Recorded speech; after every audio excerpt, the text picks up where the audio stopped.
Welcome to केमिस्ट्रिकली। आज हम लोग सॉल्व कर रहे हैं एनईडी यूनिवर्सिटी के entry test past papers of 2019 and the subject is mathematics. पहला क्वेश्चन है पार्शियल फ्रैक्शंस का, जिसमें हमें सिंपल पार्शियल फ्रैक्शन की फर्स्ट टर्म वैल्यू मालूम करनी है। तो इसका जो सिंपल सॉल्यूशन होगा वो यही होगा, क्योंकि हमारा जो डिनोमिनेटर है फर्दर ब्रेक नहीं हो सकता। उसके बाद अंदर पावर स्क्वायर्ड में है, इसलिए हमारी न्यूमिनेटर जो है वो डबल वैल्यू आंसर होगा। उसके बाद क्योंकि स्क्वायर है तो एक पहले सिंपल वैल्यू रिपीट होगी डिनोमिनेटर की एंड देन स्क्वायर। अगर इसी तरीके से यहाँ पे क्यूब होता तो इसी तरीके से हमारी 3 वैल्यूज आ जाती हैं, जिसमें पहले डिनोमिनेटर में सिंपल वैल्यू आती and then squared and then cubed. तो this will be our answer. तो हमारा जो आंसर होगा इसका होगा option number C. Second question में हमसे पूछा है dy पर dx of this equation.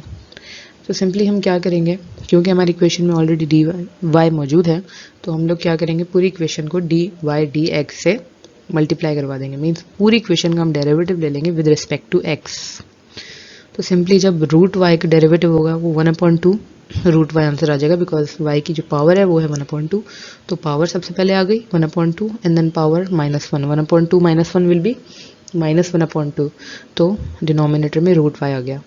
e की पावर x, तो इसका तो हम जो है वो डेरिवेटिव लें या इंटीग्रल लें तो आंसर सेम ही आता है। कांस्टेंट वैल्यू का आंसर 0 आ गया। तो यहाँ पे हमारा क्वेश्चन फिनिश हो चुका है। हमें सिर्फ क्या करना है, थोड़ी सी अरेंजमेंट चेंज करनी है इक्वेशन की। तो जो इक्वेशन की अरेंजमेंट चेंज करेंगे तो हमारे पास ये आंसर आ जाएगा। इसकी बिना पे जो हमारा करेक्ट आंसर बनता है वो है option number A, that is 2 root y e power x। Third question है, a train moves with 30 kilometre per hour on a circular path of radius 500 metre, how much angle will turn in 10 seconds.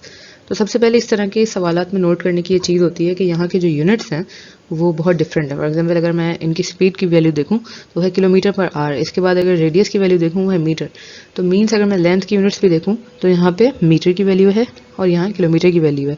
तो ये थोड़ा difference है। ये एक tricky चीज़ है, ये बहुत गौर से देखने की चीज़ है, क्योंकि अगर आप इन्हीं चीज़ों को लेकर सॉल्व करेंगे तो प्रॉब्लम हो जाएगी। और दूसरी चीज़ यहाँ पे पर आर है, उसके बाद यहाँ पे सेकंड्स है। तो सबसे पहली चीज़ आपको क्या करनी है इस तरह के क्वेश्चन में, यूनिट्स सेम करना है। तो यूनिट्स में अगर आपको कोई इशू है तो यूनिट्स की मैंने बहुत शॉर्ट ट्रिक, जो कि जिस ट्रिक से हम क्वेश्चन सॉल्व करेंगे उसमें मैंने सीरीज स्टार्ट की है, आप चाहे तो उसको देख सकते हैं। तो सबसे पहले जो सवाल देख के पता चल रहा है is equal to r theta वाला फॉर्मूला यूज़ होगा, बट उसको चीज़ों को कैसे पुट करना है वो हम देखते हैं। तो सबसे पहले हम यहाँ पे स्पीड दी हुई है, तो बेहतर है कि जो हमारी सबसे बड़ी टर्म है हम उसी के यूनिट्स में सबको ले जाएं, बड़े यूनिट्स में सबको ले जाएं। क्योंकि अगर हम छोटे यूनिट्स में लेकर आएंगे इस वैल्यू को तो बहुत शॉर्ट वैल्यू बन जाएगी हमारी। तो सबसे पहले हम रेडियस जो कि हमें गिवन है 500 मीटर, इसको कन्वर्ट करेंगे हम किलोमीटर में। तो हमने क्या किया, सिंपली 500 मीटर लिखा, यूँ लाइन ड्रॉ की, देन हमें मीटर की कन्वर्जन लिख दी कि 1000 metre is equal to 1 kilometres, and then metre से मीटर कैंसिल, 0 से 0 कैंसिल। हमारे पास क्या आंसर आया, 5/10 मीन्स 1/2 किलोमीटर्स। तो रेडियस आ गया हमारे पास 1/2 किलोमीटर्स। उसके बाद अगर टाइम की बात करें तो इन्होंने हमें गिवन किए थे 10 सेकेंड्स। 10 सेकेंड्स को हमें सिंपली करना है आवर्स में कन्वर्ट। तो हमने क्या किया, 10 सेकेंड्स लिखा, लाइन्स ड्रॉ की, and then second to hour की कन्वर्जन लिख दी हमने। तो हमारे पास क्या आंसर आ गया, 1/360 आवर्स। तो अब हमारे पास टाइम, रेडियस और स्पीड सब सिमिलर यूनिट्स में आ गई। तो अब भी अगर हम अपना फॉर्मूला देखते हैं तो हम स्टिल अपना आंसर नहीं निकाल सकते। क्यों, क्योंकि हमें तो यहाँ पे डिस्टेंस गिवन होना चाहिए, हमें डिस्टेंस पुट करना है, यहाँ पे स्पीड हम पुट नहीं कर सकते। तो हम क्या करेंगे, इस डिस्टेंस को फाइंड आउट करेंगे। तो हम डिस्टेंस किस तरीके से फाइंड आउट कर सकते हैं, हम देखते हैं कि हमारे पास जो स्पीड है किलोमीटर पर आवर है। तो अगर मैं इसको आर से मल्टीप्लाई करा दूंगी तो आर से आर कैंसिल होगा, मेरे पास क्या बचेगा, सिंपली ये वाली बात है कि अगर मेरे पास स्पीड क्या होती है, होती है मेरे पास डिस्टेंस अपॉन टाइम। और अगर मैं इस वैल्यू को टाइम से मल्टीप्लाई करवा दूं तो क्या होगा, टाइम से टाइम कैंसिल हो जाएगा, मेरे पास क्या बचेगा, ओनली डिस्टेंस। तो इस तरीके से ये वाली जो वैल्यू है ये है मेरी पूरी स्पीड की, और ये वाली जो मेरी है वैल्यू, और ये वाली जो वैल्यू है मेरी ये है टाइम की, मुझे गिवन है। तो इसका मतलब क्या हुआ, speed into time will give me the distance. तो उसके बाद मैंने क्या किया, यही चीज़ की कि मैंने स्पीड को मल्टीप्लाई करा दिया अपने आर से। तो सिंपल कटिंग के बाद मेरे पास डिस्टेंस का आंसर आ गया। उसके बाद मैंने सिंपल पुटिंग कर दी इस इक्वेशन में, तो मेरे पास रेडियन की वैल्यू आ गई, दैट इज़ 1/6। तो my answer will be 1/6 radians. Fourth question में हमें जो है वो प्रोडक्ट ऑफ रूट्स मालूम करने हैं। तो इसमें जो भी मोस्टली जो ईकेट के क्वेश्चन होते हैं उसमें जो फॉर्म होगी वो एक क्वाड्रेटिक इक्वेशन ही होगी।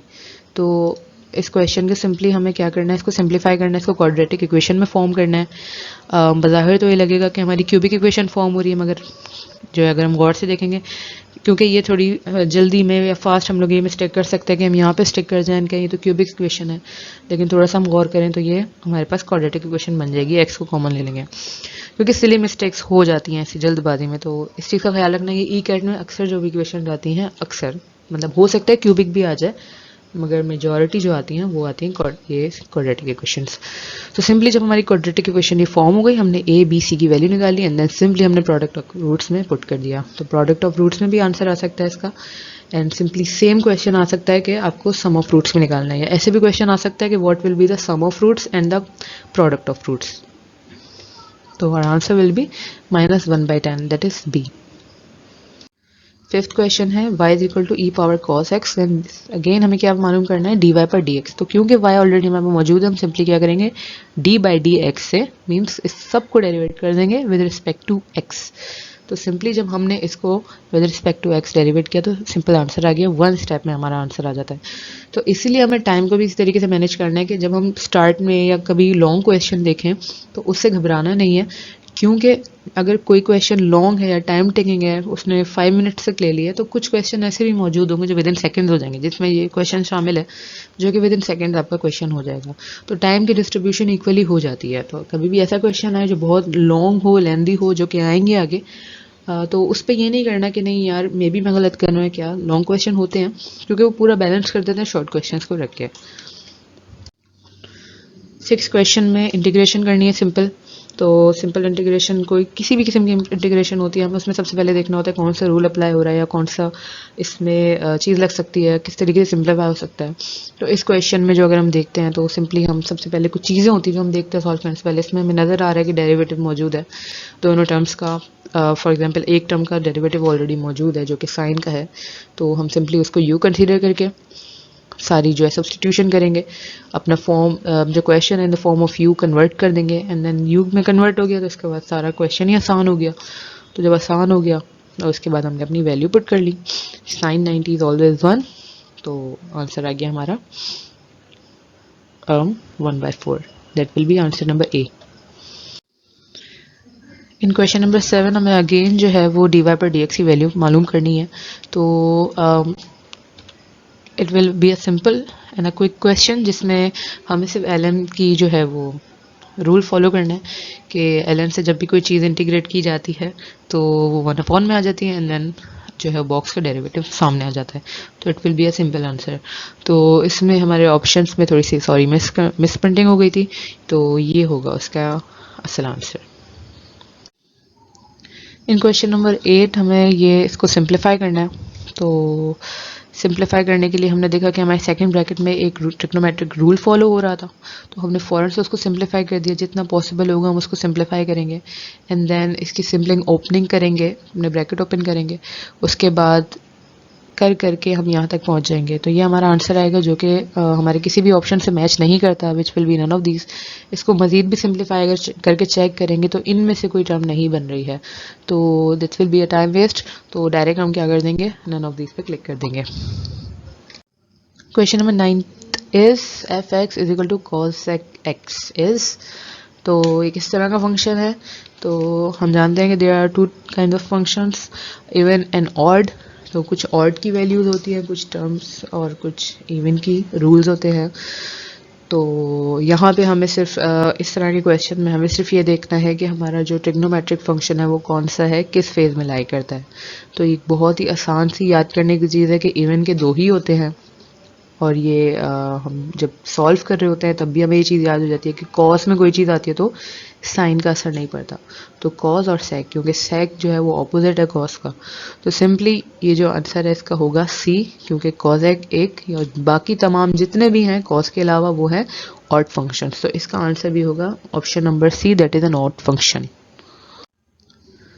क्वेश्चन नंबर 10 में हमें एक इंटीग्रेशन करनी है। तो सबसे पहले इस क्वेश्चन को देख के हम देख सकते हैं कि इसमें कई तरह के रूल्स फॉलो हो सकते हैं। यूवी डायरेक्ट भी लग सकता है या क्या, बट डायरेक्ट यूवी जो है वो हमें बहुत लेंदी क्वेश्चन बन जाएगा और उसकी मज़ीद सिंप्लीफिकेशन करनी पड़ेगी।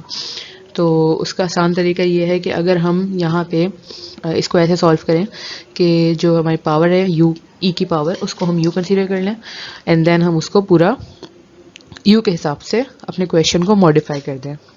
तो हमारे पास dx du इन सब की वैल्यूज़ आ गई एंड देन हमें सिंपली क्या कर दिया, सब्सटीट्यूट कर दिया।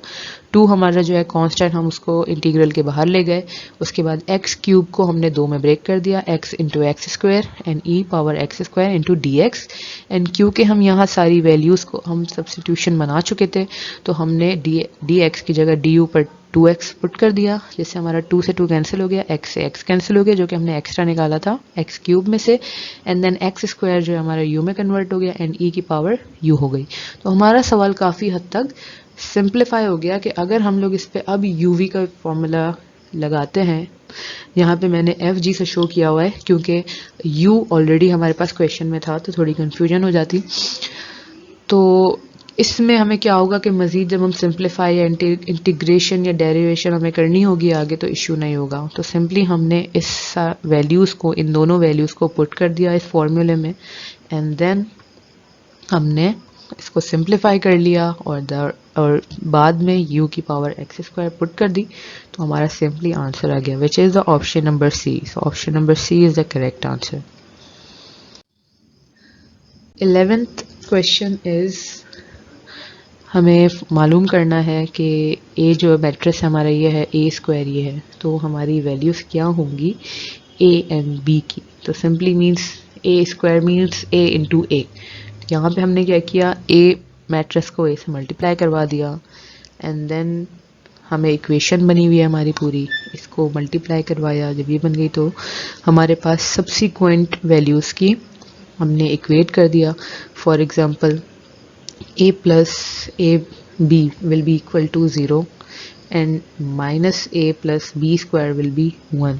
तो इसी तरीके से हमने स्टार्ट की दो वैल्यूज़ ली और स्टार्ट की दो वैल्यूज़ से हमारा आंसर आ गया, which is a is equal to 0 and b is equal to -1। तो the correct option will be option number A। This is one of the ट्रिकीस्ट questions अगर सॉल्व करना हो। अगर ये डायरेक्ट इसका आंसर आता है तो ये one of the easiest one है, बट ये क्वेश्चन काफ़ी रिपीट होता है तो बेहतर है इसकी अगर सेम लिमिट का आंसर आता है आपको तो उसको प्रैक्टिस कर लिया जाए। ये काफ़ी क्वेश्चन रिपीट होता है पास्ट पेपर्स में अगर हम देखें बिल्कुल काफ़ी ईयर्स के। तो सॉल्यूशन इसका किस तरीके से होगा कि हम लोग जानते हैं कि हम सबसे पहले जब भी हमारा लिमिट का क्वेश्चन होता है तो हम उसमें सबसे पहले लिमिट को पुट करके देखते हैं। वैसे तो इंटरमीडिएट लेवल पे कभी भी स्टार्ट की वैल्यू पुट करने से आंसर आता नहीं है, लेकिन फिर भी हम लोग चेक करते हैं। तो 0 power 0 will be an indeterminate form. तो हमें इसका मतलब है कि कुछ करना पड़ेगा। क्या करना पड़ेगा वो देखते हैं। ये हमारे लॉग के कुछ रूल्स हैं जिसके तहत हम ये जानते हैं कि अगर कोई भी फॉर एग्जांपल नंबर है और उसकी पावर लॉग है और जो लॉग की बेस है वो स्टिल वही नंबर है, for example the relation between e and ln they both are opposite with each other, तो हमारे पास वो नलीफाई हो जाती है एंड देन हमारे पास सिंपली वैल्यू आ जाती है। और दूसरा हमारा लॉग का क्या रूल होता है कि जो हमारी पावर होती है वो स्टार्ट में आ जाती है, लॉग से पहले आ जाती है। तो ये बहुत ही बेसिक से रूल्स हैं लॉग के जो कि मैट्रिक के बाद हमें पता ही होते हैं, तो बस इनको अप्लाई करना है और कुछ नहीं। तो हमने क्या किया, simply e power ln x power x is equal to x power x, क्योंकि ये जो हमारी स्पेसिफिक चीज़ थी ये एज इट इज़ ये जो एग्जैक्ट ये चीज़ थी हमारी एग्जैक्ट यहाँ पे आ गई, क्योंकि e power ln is nothing. तो उसके बाद हमने क्या किया कि सेकेंड रूल हमने अप्लाई किया। मतलब हम ऐसे कह सकते हैं कि जो ये वाला रूल था वो इस स्टेप में अप्लाई हो गया एंड देन जो ये वाला रूल था वो इस स्टेप में अप्लाई हो गया। कैसे अप्लाई हुआ कि फर्स्ट ऑफ ऑल हमारे पास क्या हुआ, e power ln x power x, तो ये x के बराबर हो गया एंड देन हमें पता है कि जो x है ये पहले आ जाएगा ln से, सही है। तो हमारी जो पावर थी वो स्टार्ट में ln से पहले आ गई एंड देन हमने क्या किया, स्टिल हम लोग अगर इसमें अपनी लिमिट पुट करेंगे तो हमारे पास जो है आंसर नहीं बन रहा होगा। ओके, तो हमने क्या किया, x को 1/, में ले गए। x को जब 1/, में ले गए तो हमारे पास हमने स्टिल लिमिट पुट की तो हमारे पास एरर आने लगा। फिर हमने क्या किया कि हमने एल हॉपिटल रूल लगाया। एल हॉपिटल रूल हम कब लगाते हैं वो हमें पता है। तो उसके बाद जब हमने क्या किया, एल हॉपिटल रूल की एक ब्यूटी होती है कि उसमें जब भी डेरिवेट करते हैं तो सिंपली इंडिविजुअल वैल्यू डेरिवेट होती है, उसमें भले डिवाइड हो तो डिवाइड में होल डेरिवेटिव वाला रूल नहीं लगाना पड़ता एल हॉपिटल रूल में। फॉर एग्जांपल अगर हम इस वैल्यू को हम उसको वो करेंगे डेरिवेट, तो जो न्यूमरेटर है वो अपना अलग डेरिवेट होगा और जो डिनोमिनेटर है वो अपना अलग डेरिवेट होगा, उसमें हमें यू वी का फॉर्मूला नहीं लगाना पड़ेगा। तो हम क्या करेंगे, ऊपर की term D by by d x, नीचे की term D by by d x. तो एल एन एक्स का जो डेरिवेटिव होगा वो होगा 1/x एंड 1/x का डेरिवेटिव होगा -1/x²। स्टिल अगर हम यहाँ पे भी हम पुट करेंगे जीरो की वैल्यू इस वाली टर्म में, तो हमारे पास आंसर फिर भी इन्फिनिटी ही आ रहा होगा, बिकॉज 1/0 हो रहा होगा वो। तो हम क्या करेंगे, इसको थोड़ा सा डिस्प्लेस करेंगे। जब हम इसको थोड़ा सा डिस्प्लेस करेंगे और थोड़ी सी कटिंग होगी, मैथमेटिक्स थोड़ी सी यहाँ पे हम अप्लाई करेंगे अपनी, तो हमारा आंसर आ जाएगा x एंड देन e की power x is equal to 1। तो इतनी सारी कहानी के बाद हमारा जो आंसर आया वो आया 1, तो हमारा answer will be B. 13 question में बताया कि है कि हमें ये वैल्यू जो है it is a GM between a and b, then x will be equal to. तो इसको सॉल्व करने के लिए हम सबसे पहले देखेंगे GM की जो वैल्यू होती है a and b। For example अगर हमारे पास दो वेरिएबल्स हैं तो वो क्या होगी, √ab। तो simply √ab will be equal to this given term. अब इसके बाद क्या करना है, इसके बाद हमें सिंपली मैथमेटिक्स करनी है, जितनी आज तक मैथमेटिक्स सीखी है नॉर्मली अलजेब्रा, उसको यहाँ अप्लाई करना है। तो सिंपली इसको हम सिंप्लीफाई करने की कोशिश करेंगे सारी वैल्यूज़ को, और एंड देन सारी इक्वेशंस को, सारी वैल्यूज़ को हम एक साइड पे ले आएंगे एंड देन हमारे पास ये इक्वेशन फॉर्म हो जाएगी। उसके बाद हम a power x minus 1/2 common ले लेंगे। तो सबसे पहले हमें यहाँ पे कॉमन लेते हुए ये चीज़ देखनी है, थोड़ी सी कन्फ्यूजन हो जाती है हमें कॉमन लेते हुए। अगर मैं इस क्वेश्चन की बात करूँ कि बेसिस जब मल्टीप्लाई होती है तो पावर्स में एडिशन चल रहा होता है, तो हमें इस नज़रिए से पावर में कॉमन लेना होता है, क्योंकि बेसिस में से कॉमन लेना तो बहुत आसान है, मसला सारा कब क्रिएट होता है जब हमें पावर में से कॉमन लेना होता है। तो अगर हम यहाँ देखें कि ये वाली वैल्यू क्या है, a पावर x माइनस 1/2 और ये पावर क्या है x माइनस 1। अब हमें इनमें से चीज़ लेनी है कॉमन, हम क्या कॉमन लेंगे, तो यहाँ पे क्योंकि चल रहा है एडिशन, पावर्स में एडिशन चल रहा है, तो हम क्या जानते हैं कि अगर मैं इस पावर को थोड़ा सा ब्रेक करूँ तो क्या है, x माइनस 1/2 माइनस 1/2 मीन्स मैंने 1 को 2 में ब्रेक कर दिया। तो क्या हुआ, अब मैंने क्या देखा कि मेरे पास इसकी जो हाफ वैल्यू है वो मेरे पास एग्जिस्ट कर रही है यहाँ पे, इसका मतलब ये चीज़ कॉमन आ सकती है। तो मैंने इस चीज़ को कॉमन ले लिया, means x power minus 1/2 common आ गया मेरे पास। एंड देन मेरे पास यहाँ पे क्या बचा, 1/b, और यहाँ से मेरे पास क्या बचा, a power minus 1/2 simply. And similar case in b values, हमने b में भी x माइनस 1/2 कॉमन लिया, हमारे पास सब्सिक्वेंट वैल्यूज बच गई। उसके बाद क्या हुआ, हमने स्टिल यहाँ पे थोड़ी सी मैथमेटिक्स खेली, हमारे पास ये जो दोनों वैल्यूज़ थी ये दोनों अप्रॉक्सीमेटली सेम थी, फ़र्क हमारा साइन का आ रहा था, तो हमने इनके साइन थोड़े से तब्दील कर दिए। जब हमने साइन तब्दील किए तो हमने देखा ब्रैकेट्स सेम हो गए, जब हमारे ब्रैकेट्स सेम हो गए तो हमने ब्रैकेट्स को इस फॉर्म में ले आए। तो अब हमने क्या किया कि दोनों वैल्यूज़ हैं ये, और हमें वैल्यू निकालनी है एक्स की। इस टर्म को हम निगलेक्ट करते हैं क्योंकि बोथ आर इक्वल टू 0। हम इस वाली वैल्यू को यहाँ लेकर आए कि x a power x minus 1/2 minus b power x minus 1/2 is equal to 1, sorry is equal to 0, this is 0, this is equal to 0। And then हम क्या करेंगे, अगर हम b को इधर भेज देंगे तो हमारा क्या हो जाएगा, it will be a power x minus 1/2 will be equal to b power x minus 1/2।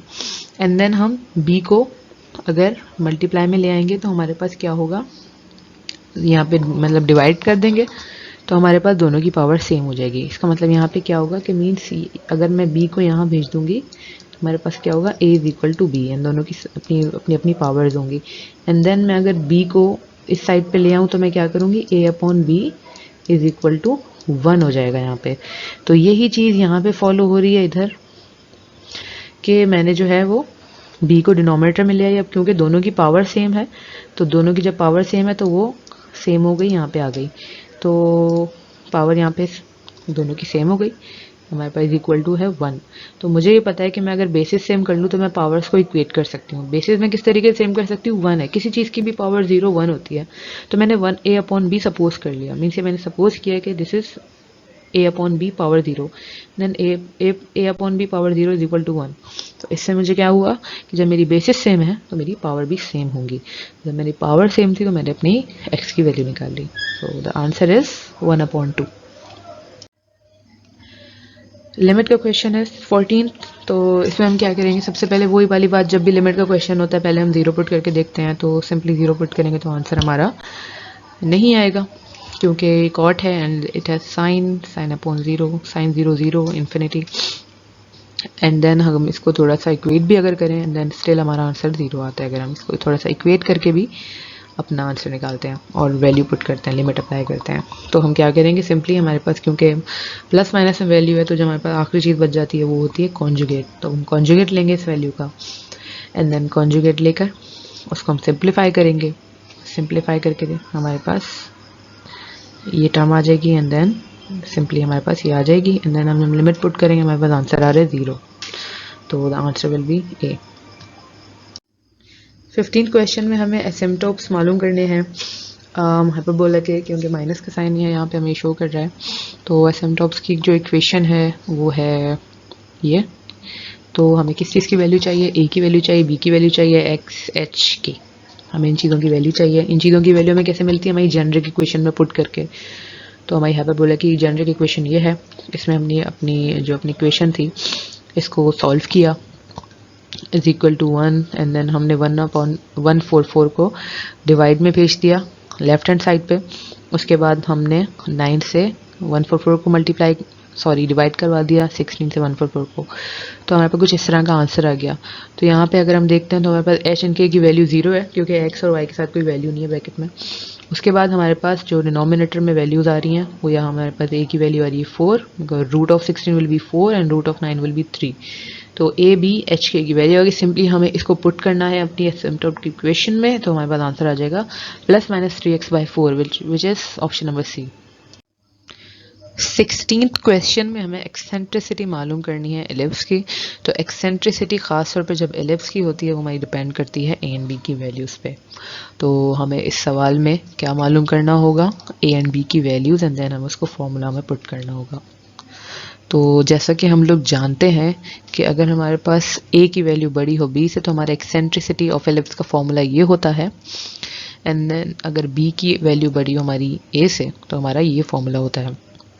तो हम क्या करेंगे, सिंपली अपनी जो इक्वेशन है उसमें से ए एंड बी की वैल्यूज़ को एक्सट्रैक्ट करने की कोशिश करेंगे, उसको जेनरिक फॉर्म में लेकर आएंगे एंड देन हम जब इसको सॉल्व करके जेनरिक फॉर्म में लेकर आएंगे तो हमें क्या पता चलेगा कि ए की वैल्यू है 2 एंड बी की वैल्यू हमारे पास 16, सॉरी बी की वैल्यू हमारे पास 4 that is the root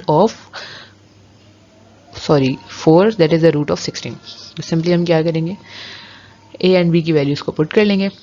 is equal to c upon b, c is equal to b square, c square is equal to b square, मैंने ए स्क्वायर जब हमारे पास B की वैल्यू बड़ी होगी ए से and then c is equal to a square minus b square अगर हमारे पास ये वाली वैल्यू होगी।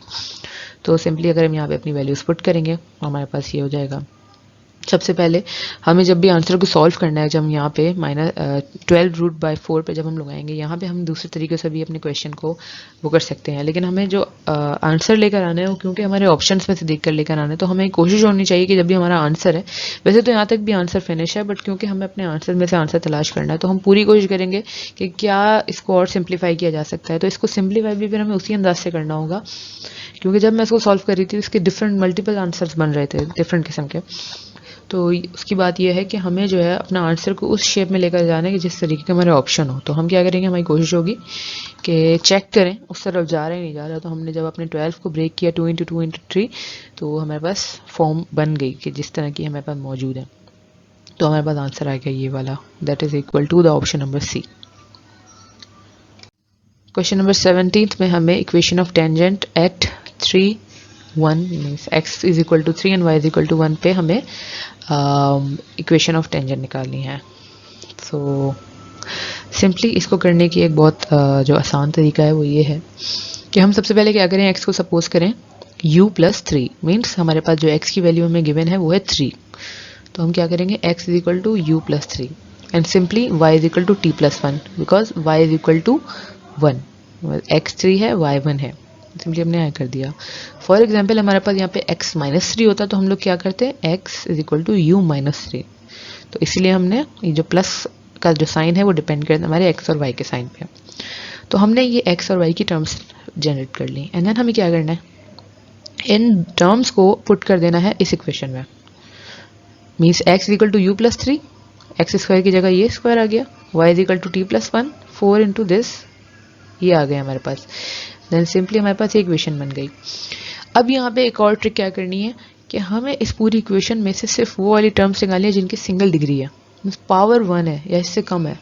तो हमारे पास हमने जितनी भी स्क्वायर पावर थी उनको इग्नोर करके हमने पूरी इक्वेशन यहाँ पे अपनी लिख ली जिनकी डिग्री 1 थी एंड देन हमने उसको सॉल्व कर दिया। अपने जितने भी कांस्टेंट थे उनको राइट हैंड साइड पे ले गए एंड देन सब जो वेरिएबल फॉर्म्स थे उनको लेफ्ट हैंड साइड पे रखा एंड हमारे पास ये इक्वेशन बन गई 2u plus 12t is equal to 0। उसके बाद हमने पुट कर दिया अपने x एंड y की value, that is u will be equal to, u किसके बराबर होगा हमारा, हम जो है वो u की वैल्यू कैसे निकालेंगे कि u will be equal to x minus 3। कैसे, हम लोग 3 को इधर भेज देंगे, सिमिलरली हम लोग 1 को इधर भेज देंगे तो हमारे पास t की वैल्यू आ जाएगी। तो हमने क्या किया, t की एंड u की वैल्यू हमने पुट कर दी यहाँ पे एंड देन सिंपली हमारी इक्वेशन बन गई। तो हमारा क्या आंसर होगा, हमारा ऑप्शन होगा, option number C will be answer. तो that is x plus 6y minus 9, x plus 6y minus 9। Question number 18 simple है, इसमें सिंपल लिमिट का रूल पूछा हुआ है तो हम डायरेक्ट आंसर कर देंगे, that is option number D. Question number 19 that two dice are rolled once, the probability of obtaining the same faces is। तो इस क्वेश्चन में सबसे पहले अगर हम देखें तो टोटल नंबर ऑफ केसेस कितने हैं, 36। 6 sides of one dice and 6 sides of other, it will B 36, 6 into 6। Number of cases when the dice will show same faces 6 times. 6 time ऐसी बारी होगी कि अगर हम उन सबको प्लॉट करें, उन सब की प्रोबेबिलिटी चेक करें तो 6 टाइम हमारे पास ऐसी वैल्यूज आएंगी, मींस 1 1 2 2 3 3 4 4 5 5 6 6। तो हमारे पास 6 प्रोबेबिलिटीज बनती हैं कि हमारे सेम फेसेस होंगे 6 टाइम। उसके बाद number of cases when dices will show different phases, तो क्योंकि जब 6 हैं ये आउट ऑफ, तो इसके अलावा जितने भी होंगे वो डिफरेंट फेसेस होंगे, दैट इज 30, तो मींस 36 माइनस 6। तो अब क्योंकि प्रोबेबिलिटी हमें निकालनी है सेम फेसेस की तो हम क्या करेंगे, 6/36 कर देंगे सिंपली। तो आंसर सिंपली क्या हो जाएगा हमारा 1/6। तो our answer will be option number C. Question number 20 में हमें एक्स एंड वाई की वैल्यू मालूम करनी है इस इक्वेशन में से। तो इस इक्वेशन को भी सिंपल मैथमेटिक्स सॉल्व करने, कॉम्प्लेक्स नंबर की जो बेसिक रूल्स हैं वो फॉलो करने हैं, अलजेब्रा के बिल्कुल बेसिक मैथमेटिक्स है, इक्वेशन को इक्वेट करना है। तो इसमें थोड़ी सी हम मैथमेटिक्स अप्लाई करेंगे, तो सिंपलेस्ट फॉर्म में लाने की कोशिश करेंगे। तो सिंपली हम लोग कंपेयर क्या करेंगे अपनी जो है वो non complex and complex values को। तो हमारे पास दो इक्वेशन फॉर्म हो जाएंगी। यहाँ पे हमारे पास जब दो इक्वेशन फॉर्म हो गई तो हमें सिंपली क्या करना है, एक्सट्रैक्ट आउट करनी है वेरिएबल की इक्वेशन। तो ये भी एक सिंपल क्वेश्चन में से एक है जिसमें कोई एक्सट्रीम नॉलेज दरकार नहीं है। तो सिंपली हम लोग अपना आंसर निकालेंगे, y is equal to -1/6 and x is equal to 7/12। That is option number ए।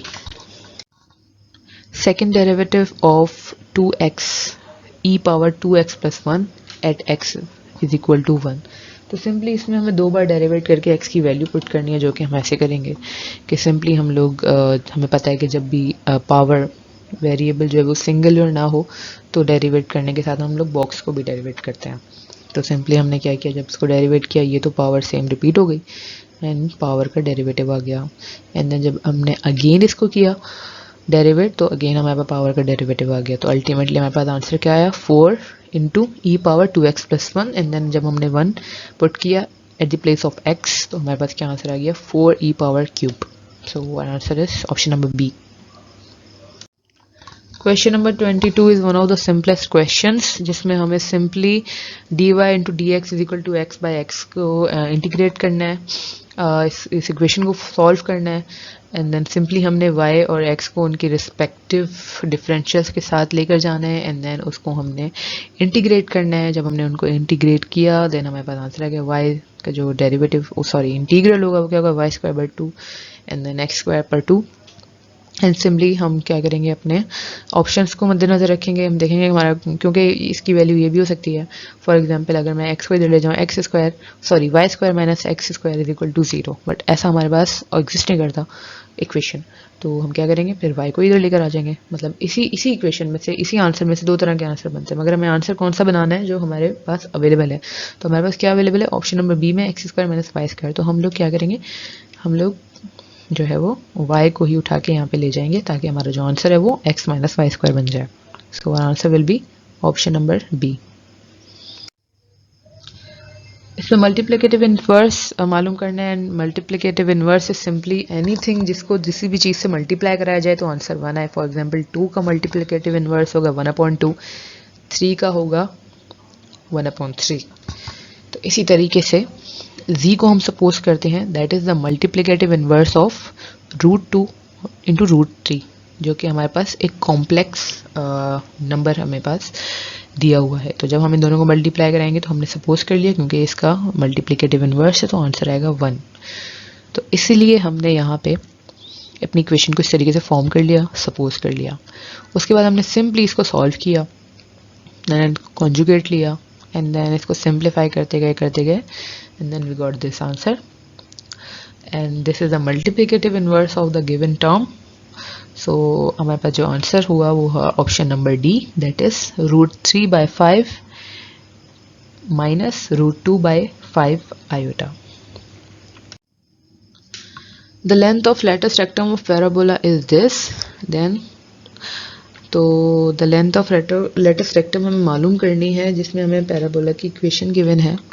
तो हम लोग जानते हैं कि लेंथ ऑफ लेटिस रेक्टम हमारे पास ये 4a की वैल्यू होती है। बट अगर हम अपनी इक्वेशन देखें उसमें हम ये देख सकते हैं कि हमारे पास जो इक्वेशन है वो है y square is equal to -12x, क्योंकि यहाँ पे इन्होंने ऐसे शो किया हुआ है। तो अगर इसकी इक्वेशन अगर मैं जेनरिक टर्म में लेकर आऊँ तो ऐसे है। इसका मतलब क्या है, हमारे पास जो x की वैल्यू है वो नेगेटिव में है। तो जब हमारे पास x की वैल्यू नेगेटिव में होती है तो हमारे पास जो इक्वेशन होती है वो इस फॉर्म में आ जाती है, नेगेटिव में। तो इसका मतलब क्या हुआ कि this -12 is equal to -4a। So हम, and this -4a is the length of latus rectum. तो हम क्या करेंगे कि इन दोनों चीज़ों को आपस में कंपेयर कर लेंगे, क्योंकि ये दोनों चीज़ें एक दूसरे के बराबर हैं। तो means -12 will be equal to -4a। तो length of rectum, latus rectum is -4a and -4 is equal to -12। तो जब हमने इन दोनों को इक्वेट किया तो हमारे पास आंसर आ गया 12। तो इसीलिए इसका आंसर 12 होगा, -12 नहीं होगा, बिकॉज हमें x के साइन पे भी नज़र रखनी है इधर। क्योंकि नॉर्मल मिस्टेक ये हो सकती है कि हम ये समझें कि यहाँ पे तो प्लस 12x है एंड सिंपली हम 4a से इक्वेट करें तो हमारे पास आंसर आ जाए -12 है। तो ये नहीं होगा इसका आंसर। इसका जो आंसर है वो होगा 12। तो option A is the correct answer. Question 15 में हमें सेंटर ऑफ द सर्कल मालूम करना है, जिसके लिए हम क्या करेंगे, अपनी जो सिंपली इक्वेशन है इसको सिंप्लीफाई करेंगे। इसको सिंप्लीफाई करने का क्या तरीका होगा कि सबसे पहले इसमें जो है वो 2 को डिवाइड करवा देंगे, जिसमें ये 7/2 हो जाएगा। सॉरी, ये दिस ऐसे हो जाएगा। इसको हमने पूरी इक्वेशन को जो है वो 2 से डिवाइड करवा दिया, एंड जब हम 2 से डिवाइड करवाए तो हमारे पास जो काम की टर्म्स थी वो ये थी, क्योंकि हमारे पास जो सर्कल का जो सेंटर होता है वो रिप्रेजेंट किससे करते हैं, -g -f हमारा जो है ये पॉइंट होता है, ये शो करता है हमारे पास centre of the circle. Then 2g की वैल्यू हमारे पास क्या आ रही है, -2, that is this, and then 2f is equal to 4। तो इन दोनों वैल्यू से हम निकाल लेंगे g और f की value, and then g and f की वैल्यू आएगी, इसको हम इसमें पुट कर देंगे। -g जो है वो -1 है क्योंकि हमारे पास, तो -g की वैल्यू क्या होगी, 1। इसी तरीके से हमारे पास 2 है f की वैल्यू, तो -f विल बी -2। तो 1 and -2 are the centre of the circle. So answer will be option number D.